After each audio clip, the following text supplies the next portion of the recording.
While I'm doing that, one of the most interesting things that we see as we run across the country teaching this fantastic method is people continually say, I can't draw a straight line. I don't have the talent, Bob, to do what you're doing. That's baloney. Talent is a pursued interest. In other words, anything that you're willing to practice, you can do. And this is no exception. The book is outstanding, and it's more than just sitting across from you and you telling your story is one thing, but this long, detailed history of how you became to be the person you became, I think it's very educational for people. Because they can realize, like, oh, he wasn't always this guy. This is what's fucked up about people. Like, you see a guy who's like you, who runs, I mean, how many ultra marathons did you run in a row? You ran some insane number. I think it was, I ran 800s in 8 weekends in a row. Just stop and think about that, ladies and gentlemen. 800s means 8 100-mile races. 8 weekends in a row. A 100-mile race will put you out for fucking 6 months. And you ran 8 of them, 8 weekends. It's a fucking insane accomplishment. It was nuts. You think about a person like that, you think of them as in this like static, fully formed version. You don't usually get to see, and especially someone like you, who you went into so much depth about your rise and fall and rise and fall. It wasn't like a straight linear process between you getting inspired and then you becoming this bad motherfucker. No, it wasn't like what's that show called that Will Smith plays, that black guy who kind of makes it in the financial world. Pursuit of Happiness. I never saw that. Yeah, it's a great movie. It wasn't like Pursuit of Happiness, man. Like where the guy struggles and he gets over it and he makes it. I fell on my ass. I thought I got to the top of Mount Everest, and Mount Everest just fucking slide right underneath me, man. I was like, God, dog, I gotta start from scratch again. Scratch became my friend, literally, man. So, that's how you put in the book, man. Just going up, going down, going up. Just the real raw version of how my life was. It was so in depth to go back through your life with a fine-tooth comb that I almost got embarrassed to even put it out there to people. That's what you don't understand, man. Like, even me right now to talk to you, I'm in the car for a fucking hour getting pumped up because I'm a shy, introverted, leave me alone type of guy. Like, I'm still that motherfucker who is 6 years old, at a play, who can't say his line because I know I'm gonna stutter in front of 5 people. So I walk off the stage. That's still me. So every day I'm fighting that dude. So people think, oh my God, man, you're on a podcast, you look so crazy, so evil. No, I'm trying to be locked into Joe. So my mind isn't very off saying, let's run out the damn door because people are watching me on the fucking podcast.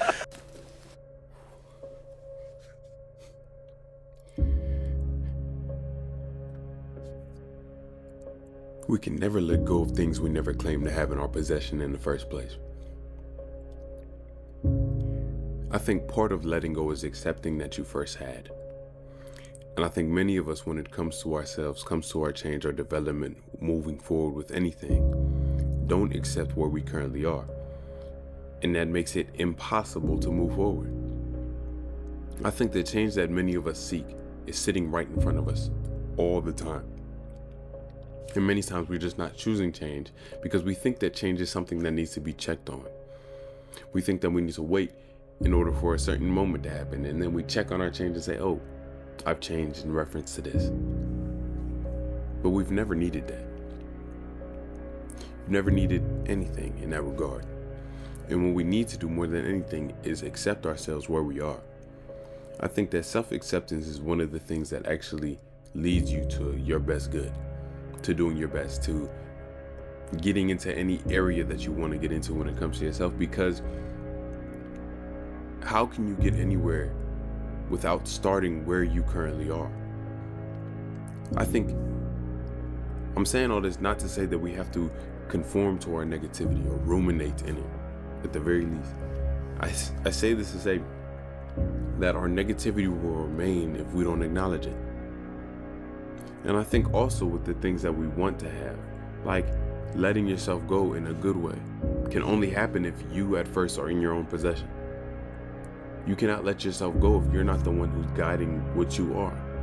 And I think it takes us having some sort of autonomy with ourselves, not necessarily controlling every single aspect of our character, but at least recognizing that we are not a character to be played, we're a character to be.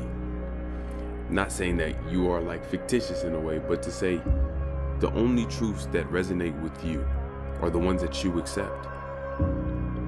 We all can recognize that there's a spectrum of ways that a person can be, including ourselves.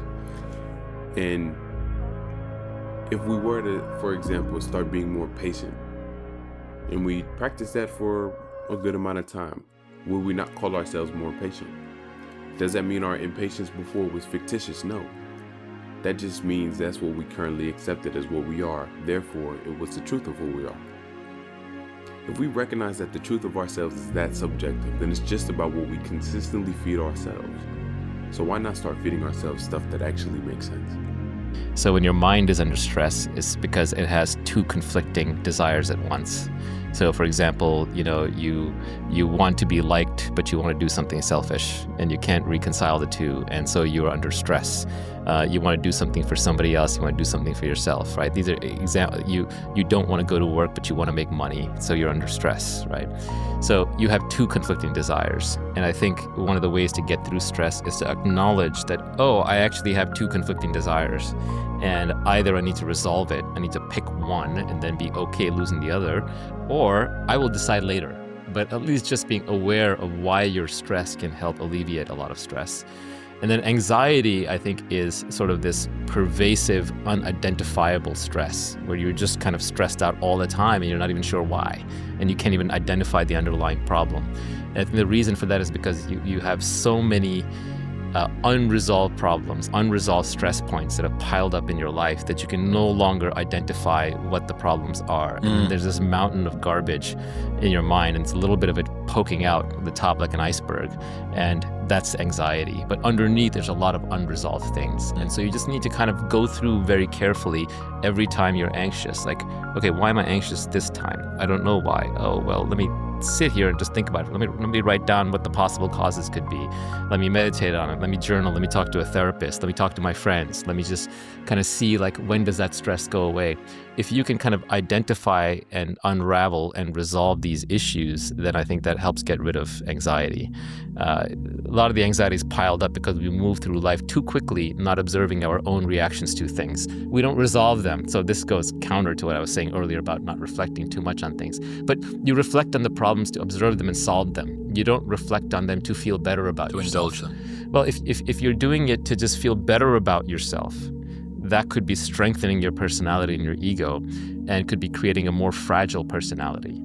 One big anxiety resolver for me is just ruminating on death. I think that's a good one. You're going to die. It's all going to zero. You cannot take anything with you. And I know this is trite, and I know we don't spend enough time thinking about the big questions. We kind of give up on them when we're very, very young. A little child might ask the big questions like, why are we here? What's the meaning of life? What is this all about?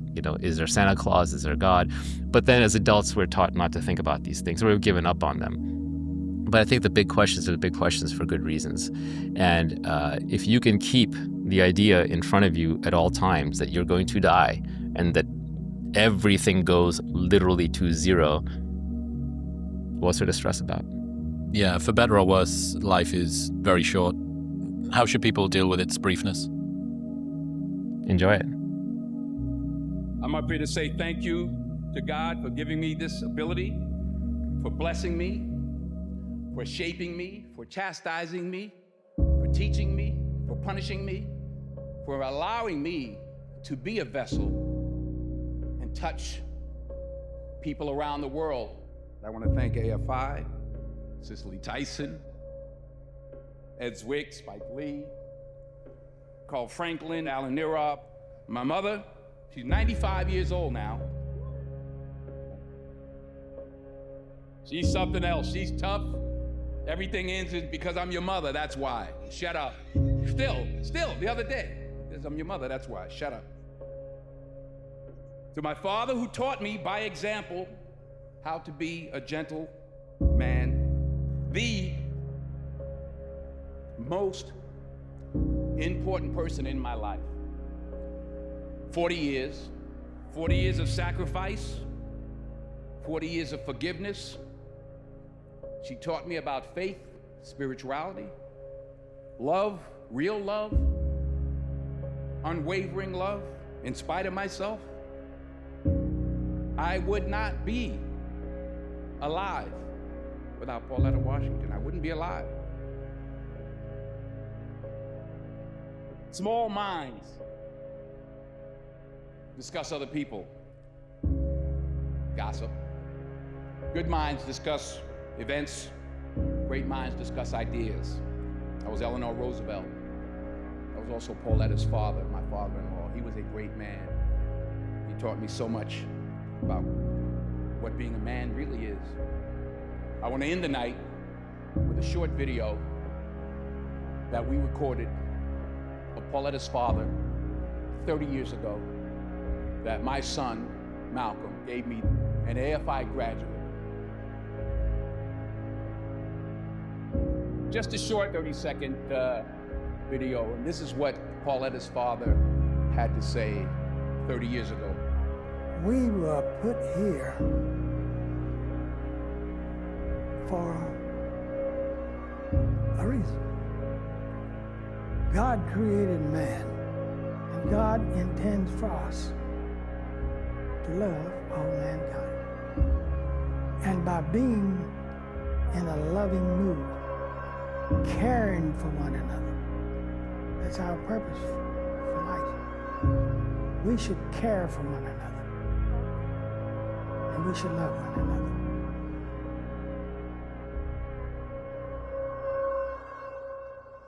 In this Twitter tweet, meme, mean world that we've created for our children,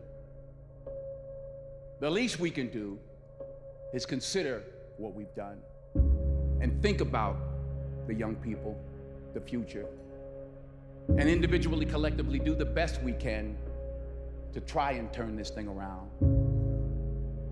I blame no one. I look in the mirror.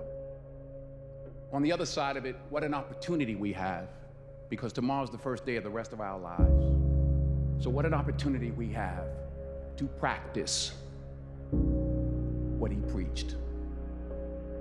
Good night. Because what you're saying is that when you're dealing with something, it's almost like, how can I get to the root of it? Yeah. Because sometimes what we're dealing with, like you're saying, it's an imagination, an illusion. It's not really. It's not really a thing. Yeah. You know, like you think about game-winning shots or game-winning free throws, and people go to the free throw line and they're nervous about it. Well, what are you really nervous about? If you unpack that, okay, you're nervous that you're going to miss the shot. All right, so you miss the shot, then what happens? People are going to be embarrassed. You're going to be embarrassed because thousands of people, millions of people see you miss the shot. All right, and then what? People are going to talk bad about you. Okay, right? And so you're looking at it and you go, are those things even important? You know what I mean? If that is my fear, like what is, you worried about letting your teammates down? Okay, have you let them down before? Oh, I'm sure, in practice and things of that nature, right? They're still there. Yeah. You know? And so when you're able to unpack it, you kind of look at it for what it is, which is really nothing. Yeah, I love that, breaking it down. I think that's so important. I think everyone who's listening and watching right now, next time you're facing a fear, next time you're going against something, do that. Like literally unpack it. Don't just settle for your first answer, because the first answer is rarely the right one. Don't hide from it. You know, you got to be able to look at it and, you know, and deal with it head on. Biggest change in mentality that I've had was wanting to do it for myself, growing for myself, loving myself for myself, and not connotating that with another person. Like honestly, think about the reason why you clicked on this video: to grow yourself, to improve yourself, to become the best version of yourself.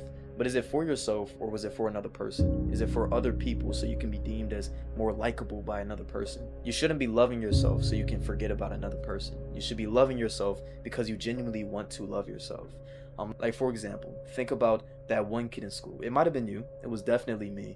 Think about that one kid in school that actually just hated reading books. They never read any of the English books. They never wanted to read in class. They never wanted to do any of that. And then eventually, over time, they found passion in reading by themselves. The reason that I hated reading in school wasn't because I genuinely just despised reading. It was seriously just because it was for an assignment. It was because somebody else told me to read. I didn't want to do it for myself. It was for another person, so I never found a passion in it. Then over time, I started to read for myself. I started to read things that would help me grow, started reading things I was interested in, and then eventually I found a passion in reading. And it's not because I'm reading out of spite for another person or because I feel like somebody else told me to read, so I have to read now. I'm genuinely reading because I love to read. I love to do it for myself. Another example is when I was younger, I hated to clean. I hated doing chores because it was just something that my parents told me to do. I wasn't passionate about cleaning. I didn't feel like cleaning at all. But now I also found a passion in that. I found a passion in cleaning not because somebody told me to, because it was out of spite. I found a passion in cleaning because it was for my own growth. It was to keep my area clean, and it made me feel happy. If you want to love yourself so much that nobody's absence bothers you, you need to love yourself so much that you're not doing it because you don't want anybody else's absence to bother you. You need to love yourself so much that you're doing it for you and you only. If you go into your entire self-growth journey with the idea that you're going to be doing it so you forget about that person, at this point you're just connotating self-growth and self-improvement and becoming the best version of yourself. You're connotating that with another person. And then inevitably you're going to be remembering that person every single time you think about self-growth. So even if you have to fake it, even if you are doing it for another person, you better lie to yourself and tell yourself that you're doing it strictly for yourself. Because eventually, over time, you're going to start believing that. And eventually, that's how you actually forget about that person.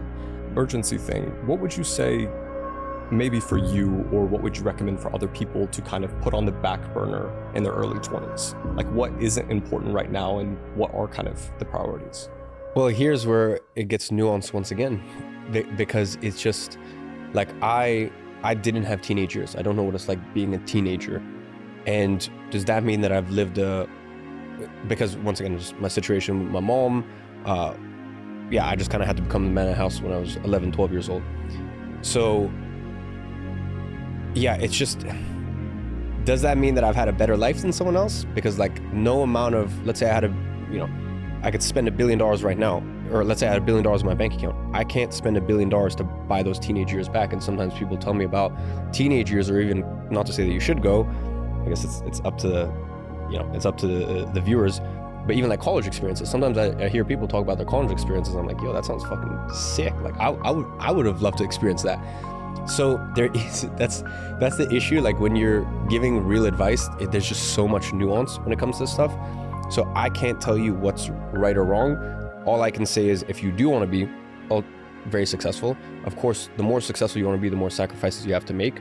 The more successful you want to be, the more intense your life has to be. And that's why I always tell people as well, like usually there's a sweet spot. It's the same thing with like training. Like if you train 3 times a week, people will be like, okay, you could probably train. Well, if you don't train at all, people will be like, okay, that's not good for you. You should train.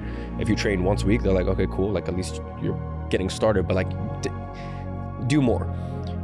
You go up to 3, 5, and these are all positive improvements. At 7 times a week, someone might go, okay, this is, you're doing quite a lot here. If you start training 2 or 3 times a day, people are like, what the fuck is wrong with you? Like, well, you're doing more harm than good. And people understand that when it comes to something like training, but they don't view money in the same way.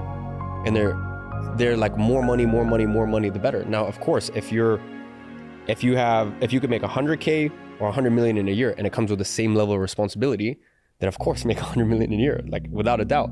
But I've never seen a case where you make more money, but it doesn't come with more responsibility. So that's why you always there is no correct answer to these things. Like it's unique to you, and I just think anyone telling you have to live this kind of life or this kind of life, it's not very authentic. Do you know that the law of attraction is always working? It's like the law of gravity. If I let this go, it's going to go down. It's never going to go back up. It's going to go down. That is the law of gravity. Anything heavier than Earth is attracted towards the center of the world. Well, the law of attraction is always working. Now, how does it work? Well, I use a diagram to explain the mind. Now, let this circle represent your mind. And let this little circle here represent your body. Now I want you to think of this for a moment. Your body is a molecular structure. This is a massive energy and a very high speed of vibration. If you looked at your body through a microscope, you'd see that energy dancing right before your eyes. And here's something that'll keep you thinking for the next 20 years. When you move out of it, the body does not stop moving. If you go to a funeral parlor and pick up the remains and look at it, you will see it moving. And if it wasn't moving, how would it ever change to dust? You move into your body and you will move up. And it's how you use your mind that's going to dictate the vibration you're in. Now stay with me. You have an imaginary line right across here, and that separates the conscious mind from the subconscious mind. Now, the subconscious mind has been programmed. When you were a little baby, this is the way it was. You're just like this. Subconscious mind wide open, and everything that was going on around it went right in there. And all the energy that went in there when you were just a little baby formed something called a paradigm. Now, a paradigm is information. It's a multitude of habits. You are the product of your environment. But prior to that, you were the product of a genetic strain that goes back for generations. Now, I'm going to say that the paradigm is X-type energy. Now, you've got the ability here on a conscious level to think. And you can think anything you want to think. And as you think, you build ideas. There's a power that's flowing into your consciousness. It never stops. It flows to and through you. You can actually photograph this power leaving you. It flows to and through you. Now, as it flows in, you will start thinking, and you'll probably think X-type thoughts. Therefore, you're going to be in an X-type vibration. And that will produce X-type results. Now, it's the results you want to change. And to change the results, you're going to have to change what you attract. You see, the thoughts that you think control the vibration that you're in. Vibration is nothing but an idea. It's a law of the universe. Everything vibrates, nothing rests. We live in an ocean of motion. And it's the thoughts that you're thinking that you impress upon your subconscious mind that control the vibration the body's in. And that dictates how you act, but it also dictates what you attract. I've been thinking a lot recently about the commitments we make to ourselves and the importance of keeping those commitments. Sure. And I'm thinking, when I say that, I mean the small things. I'm going to do this. Yeah. I mean, as Jordan Peterson might say, like, I'm going to make my bed. Yeah. Or it could be, I'm going to quit drinking alcohol, or I'm going to have vegetables instead of, I don't know, pizza. These small commitments we make and the impact they have on the story we believe about ourselves.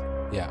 And I was just thinking, I think it was this morning, or I was going to write something about it, how the size of the commitments we keep to ourselves correlates to the size of the reward it spits out on the other end. So if we keep big commitments to ourselves in terms of the impact on our self-esteem and our self-story, the evidence we have about who we are, it has a correlatory, that's not even a word, but it has an equally big output.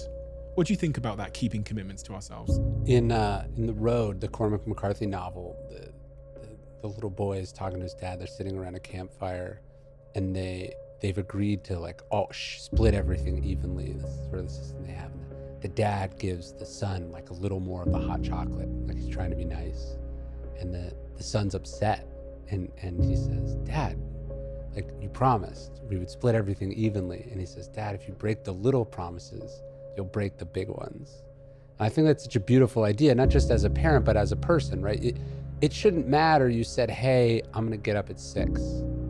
And then the alarm goes off at 6, and then you hit snooze, and you hit snooze, and you go, "I don't actually have to be anywhere today. I'll just go back to sleep and wake up whenever I think." Or as a writer, writing is not fun. Having written is fun. So you're always trying to come up with reasons that you don't have to do it today. But if you're building the muscle either way. You're either building the muscle that says, I do what I say, I keep the commitments that I make, or you're building the muscle that says, I make excuses, I don't do what I say, I can't be counted on, right? And so when we think about discipline, it's really about what promises are you going to keep? And the tricky thing is you're keeping promises to yourself that nobody even knows that you made, right? It's not like, hey, you made this commitment. If I don't write this book by this time, I have to do this embarrassing thing, or, then I'll retire. You're not really putting your ass on the line in that sense, but you've said to yourself you're going to do this thing, and building that muscle is really important. I mean, I do think one of the critical things about having a physical practice is you are building that muscle of I told myself I'm going to do this hard thing. Now that hard thing is approaching, and am I going to come up with an excuse? Am I going to give myself a way out? Or I'm going to do it. And then when you do it, now you're in the middle of it. and now you're tired. And there's this voice inside of you that says, oh, no one's watching. You can stop anytime you want. Just turn around, just go back or slow down. It'd be easier if you slowed down. And the muscle or the part of you that is able to override that is a really critical muscle. Seneca says, we treat the body rigorously so that it is not disobedient to the mind. 2 weeks. You could do it in 2 weeks.